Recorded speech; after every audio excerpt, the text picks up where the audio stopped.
Pasukan elit Kerajaan Mataram. Pada masa lalu, Indonesia dihuni dengan macam-macam kerajaan di berbagai wilayah Indonesia, dari kerajaan Hindu, Buddha hingga Islam. Definisi kerajaan adalah bentuk pemerintahan yang dipimpin oleh seorang bangsawan yang jabatannya diperoleh dari garis keturunan penguasa. Masa jabatan raja berlaku seumur hidup, kecuali raja itu sendiri yang mengundurkan diri. Sistem pemerintahan kerajaan dapat disebut monarki. Arti kata monarki yang berasal dari bahasa Yunani, kata mono yang artinya satu dan archeium yang artinya pemerintah. Jadi sistem pemerintahan monarki adalah suatu negara yang dipimpin oleh satu orang atau seorang raja. Menurut Marx, sistem pemerintahan kerajaan atau monarki adalah sistem pemerintahan yang tertua di dunia pada abad ketiga sebelum Masehi. Dilihat dari satu peradaban besar tertua di dunia, yaitu bangsa Mesir kuno yang memimpin bangsanya adalah Firaun. Dengan sistem monarki absolut, raja pertama Mesir kuno adalah Menes. Hampir semua sistem pemerintahan di masa lalu adalah sistem kerajaan, tak terkecuali Indonesia. Pada masa lalu, Indonesia memiliki kerajaan-kerajaan yang terkenal seperti Kerajaan Majapahit, Kerajaan Kutai, Kerajaan Sriwijaya, dan masih banyak lagi. Pada periode kerajaan-kerajaan di Indonesia, kerajaan tidak dijadikan sebagai pusat pemerintahan saja, tapi juga dijadikan tempat penyebar luasan kepercayaan dari agama Hindu, agama Buddha, dan juga agama Islam. Kerajaan yang terlama dalam menduduki Nusantara adalah Kerajaan Hindu-Buddha yang sudah ada dari abad ke-5. Kerajaan Hindu di Nusantara. Pada abad ke-5 hingga abad ke-7 terdapat prasasti di daerah Kutai, Kalimantan Utara, dan di Jawa Barat yang memberikan sedikit informasi tentang raja-raja saat itu memiliki nama yang berasal dari India, seperti Raja Purnawarman dan daerah Jawa Barat dan Mulawarman dari daerah Kutai. Bukan tetapi raja itu berasal dari India, tetapi raja-raja itu orang Indonesia asli yang menganut agama yang disebarkan oleh bangsa India, yang menandakan bahwa menyebar kepercayaan yang datang pertama adalah Hindu dan Buddha. Karena kepercayaan agama Islam masuk antara abad ke-8 melalui peran pedagang Arab atau abad ke-13 melalui peran pedang India Muslim. Sebagian masyarakat Indonesia sudah mengetahui bahwa kerajaan tertua adalah Kerajaan Kutai di Kalimantan dan pusat kerajaan Hindu adalah di Tanah Jawa, khususnya daerah Jawa Timur yang mempunyai zaman kerajaan Hindu, dimulai dari pemerintahan Airlangga pada tahun 929 sampai 1942. Kerajaan Kediri dan Singosari pada tahun 1042 sampai 1292 dan Kerajaan Majapahit adalah 1293 sampai 1528. Kerajaan Kutai. Kerajaan Kutai adalah kerajaan Hindu tertua di Indonesia yang berdiri pada sekitar abad ke-4. Raja pertama pendiri Kerajaan Kutai adalah Raja Kudungga. Kerajaan Kutai terletak di daerah Kalimantan Timur dan pusat pemerintahan berada di Kaman atau di hulu Sungai Mahakam. Pada saat itu Raja Kudungga belum menganut agama Buddha dan anaknya Raja Aswawarman menjadi raja pertama Kerajaan Kutai yang menganut agama Islam. Raja Aswawarman dikenal dengan gelar Wangsakerta atau pendiri dinasti Kerajaan Kutai. Raja Kutai yang terkenal adalah Raja Mulawarman atau anak dari Raja Aswawarman yang meninggalkan prasasti Brahma Yupa. Yupa adalah tempat untuk persembahan korban kepada dewa. Raja Mulawarman dapat dikenal karena dengan ditemukannya prasasti Yupa. Prasasti Yupa memberikan informasi kepada arkeolog. Informasi itu bertuliskan bahwa Kerajaan Kutai mengalami masa keemasan dan Raja Mulawarman dikenal sebagai raja yang kuat, berkuasa, dan bijaksana. Wilayah kerajaan Kutai saat itu hampir berkuasa di seluruh Kalimantan Timur. Kerajaan Tarumanegara. Kerajaan Tarumanegara adalah kerajaan Hindu tertua yang ada di Pulau Jawa. Kerajaan Tarumanegara didirikan pada abad keempat atau sekitar 358 Masehi. Hal ini dituliskan di prasasti-prasasti peninggalan kerajaan Tarumanegara. Raja yang mendirikan kerajaan Tarumanegara adalah Raja Jayasingawarman. Kerajaan Tarumanegara yang sekarang menjadi daerah Banten berpusat di kota Bogor dan yang memimpin pada saat masa kejayaan adalah Raja Purnawarman yang dikenal sebagai raja cerdik dan bijak. Kerajaan Tarumanegara diakui oleh Kekaisaran Cina.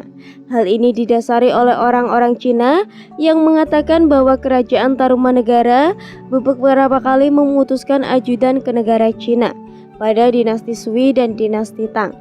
Kerajaan Tarumanegara berakhir pada abad ke-7 oleh Dapunta Hayang Sailendra, Raja Sriwijaya yang bertujuan invasi wilayahnya. Kerajaan Mataram. Kerajaan Mataram Lama adalah kerajaan Hindu-Buddha yang terletak di daerah Jawa Tengah yang berdiri abad ke-8 atau tepatnya pada tahun 717. Kerajaan Mataram didirikan oleh Raja Sanjaya yang dikenal dengan kepemimpinan yang adil dan bijaksana. Setelah Raja Sanjaya meninggal pada tahun 746 diganti oleh Rakai Panangkaran. Raja Rakai Panangkaran berpindah kepercayaan dari agama Hindu ke agama Buddha. Pada pemerintahan Raja Samaratunggu, agama Buddha berkembang dengan pesat dan dibangun candi yang megah. Candi yang dibangun itu adalah Candi Borobudur. Tetapi Raja Samaratunggul meninggal dunia sebelum pembuatan Candi Borobudur selesai.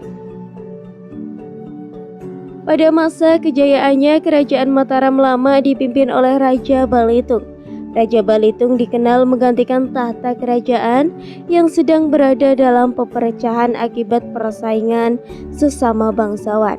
Dengan kepemimpinan Raja Belitung, kerajaan dapat diaturkan kembali dan dapat melakukan invasi hingga ke Jawa Timur. Kerajaan Mataram Lama diceritakan hancur saat kepemimpinan Diyawawa pada tahun 929. Berakhirnya kerajaan Mataram Lama karena perpecahan sehingga terjadi kekacauan di seluruh negeri. Juga serangan dari kerajaan Sriwijaya serta wabah penyakit dan bencana alam. Kekuatan militer kerajaan Mataram ternyata sudah mencakup luar Jawa, sama seperti kerajaan Majapahit dan Sriwijaya yang melakukan invasi dari pulau di mana kerajaan berasal. Arkeologi Yogyakarta, Baskoro Daru Tahjono berpendapat, kerajaan yang bertahan hingga 300 tahun tidak mempunyai armada laut yang kuat. Itu mustahil bagi kerajaan Mataram kuno.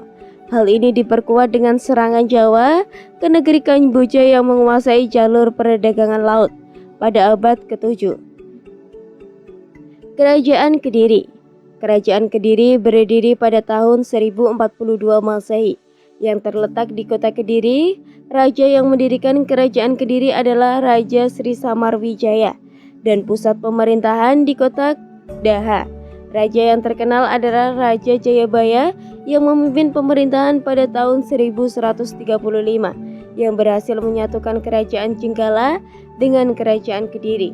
Kedua kerajaan tersebut dikenal dengan musuh bebuyutan karena raja pertama kedua kerajaan tersebut adalah saudara kandung yang harus kekuasaan. Sehingga ayah dari kedua raja tersebut, Raja Airlangga, membagi dua wilayah untuk putra-putranya.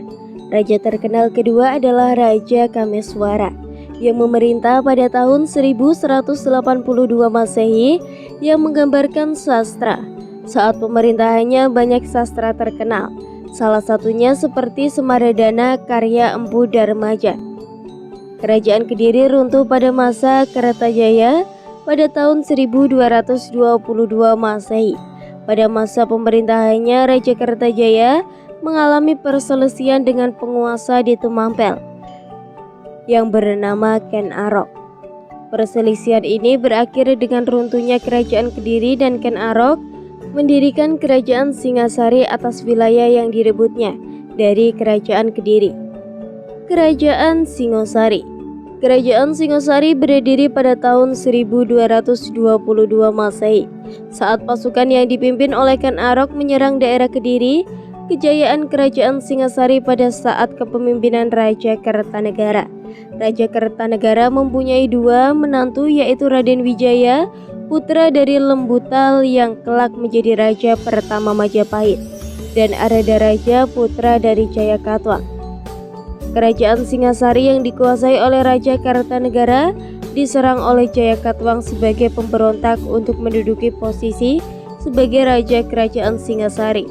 Jayakatwang dibantu oleh putranya Aradaraja melawan pasukan Raden Wijaya. Raden Wijaya melarikan diri setelah mendengar jatuhnya kerajaan Singasari. Kerajaan Majapahit berdiri pada tahun 1293 Masehi. Raja pertama kali adalah Raja Raden Wijaya dengan gelar Kertarajasa Jayawardana yang membangun kerajaan setelah kerajaan Singasari runtuh. Kerajaan Majapahit menjadi kerajaan yang tercatat paling hebat di Nusantara karena dalam invasi hampir seluruh Asia Tenggara hampir ditaklukkan kerajaan Majapahit dan senjata-senjata pusaka yang maju dibandingkan dengan kerajaan lainnya. Saat itu juga mempunyai Mahapati Gajah Mada yang terkenal hebat dan juru teratik untuk kerajaan Majapahit. Raden Wijaya adalah putra dari Lembutal, menjadi menantu dari Raja Kertanegara, kerajaan Singasari. Saat kembali dari pelarian terhadap raja baru kerajaan Singasari yaitu Jayakatwang, Raja Wijaya meminta tanah di daerah Terik untuk dijadikan sebagai tempat untuk berburu. Daerah Terik itu rimban dan pepohonan buah maja, di mana tanah yang diberi dirikan akan dijadikan menjadi kerajaan Majapahit. Kerajaan Majapahit berdiri pada tahun 1293 Masehi. Majapahit diambil dari nama buah maja, di mana buah tersebut dimakan oleh seorang Madura dan buah tersebut memiliki rasa yang pahit, sehingga jadilah nama Majapahit. Pohon maja sendiri adalah pohon suci untuk menganut Dewa Siwa. Kerajaan Majapahit awal mulanya didirikan di suatu tanah yang tandus dan pohon-pohon maja tumbuh banyak di daerah Terik. Daerah tersebut berada di sebelah selat Surabaya. Pada awal berdirinya kerajaan Majapahit mempunyai tokoh-tokoh penting dan hebat dalam segi bertarung dan taktik. Nama-nama seperti Ronggolawe, Mahesa Anambrang, Nabi, Lembusora, juga pasukan khusus Bayangkara. Oleh tokoh dan pasukan ini, kerajaan Majapahit dapat meneruskan dan mempertahankan kejayaan kerajaan Singasari, serta dapat mengusir bangsa kuat yang Mongol dari tanah Jawa. Umbul-umbul atau bendera kerajaan Majapahit disebut Saka Sang Getih Getah, Samudra atau Sang Saka Gula Kelapa. Bendera terdiri dari 5 garis berwarna merah dan 4 garis putih yang ukurannya sama lebar. Umbul-umbul ini memiliki arti getih yang berwarna merah dan warna putih. Adalah getah yang tumbuh dari bumi. Artinya memberikan hidup bagi kehidupan makhluk yang ada di dunia ini. Di dalam suatu negeri terdapat kedaulatan dan hak yang tidak boleh diganggu oleh negerinya.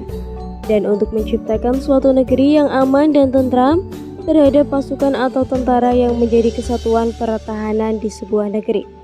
Pasukan itu sendiri adalah suatu kesatuan yang menjaga negara dan bidang pertanian, yang menjalin tugasnya sesuai dengan kebijakan dan politik negara.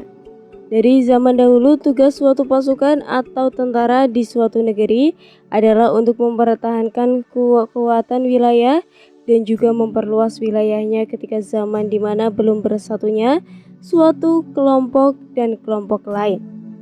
Pasukan perang zaman dulu seperti Kesatuan Tentara Negara Indonesia, zaman sekarang yang menjadi benteng utama dan pertahanan suatu negeri, seperti yang dimanakan oleh Panglima Besar Indonesia. Kewajiban tentara hanya satu, yaitu menjaga keselamatannya dan mempertahankan kekuatan negara. Pasukan elit Majapahit. Pasukan elit Majapahit bernama pasukan Bhayangkara. Menurut Ngasim, pasukan ini sudah ada sejak kerajaan Singasari ini dijelaskan di literatur kuno Pararaton, seperti yang ditulis. Kesatuan Bhayangkara sudah ada sejak zaman Singosari sebelum Wisnu memerintah pada tahun 1248 sampai 1268 Masehi. Pasukan Bhayangkara pada era kerajaan Singosari ditunjuk sebagai keamanan dan pertahanan dalam negeri. Tetapi saat Jayakatwang dari kerajaan Kediri menyerbu istana Singasari, pasukan Bhayangkara dan pasukan Singasari lainnya tidak ada, karena istana sedang menyerang negeri Malaya secara besar-besaran. Kesalahan setenggi Raja Kartanegara ini mengakibatkan runtuhnya kerajaan Singasari ke tangan Jayakatwang tanpa perlawanan. Sedangkan saat itu kekuatan militer kerajaan Singasari disegani karena telah menaklukkan sebagian besar pulau di Nusantara. Pasukan Bhayangkara terkenal pada saat pasukan Majapahit dipimpin oleh Mahapati Gajah Mada. Kesatuan pasukan Bhayangkara menjadi kekuatan yang berpengaruh pada saat itu, sehingga pasukan Bhayangkara dipercaya untuk bertanggung jawab menjaga keselamatan raja dan keluarga kerajaan.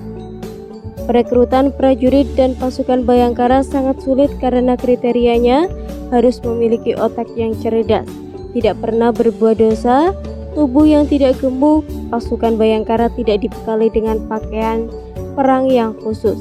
Hal ini agar pergerakan prajurit cepat dan gesit, karena pasukan Bhayangkara berada dalam bidang etnik sandi atau memata-matai musuh.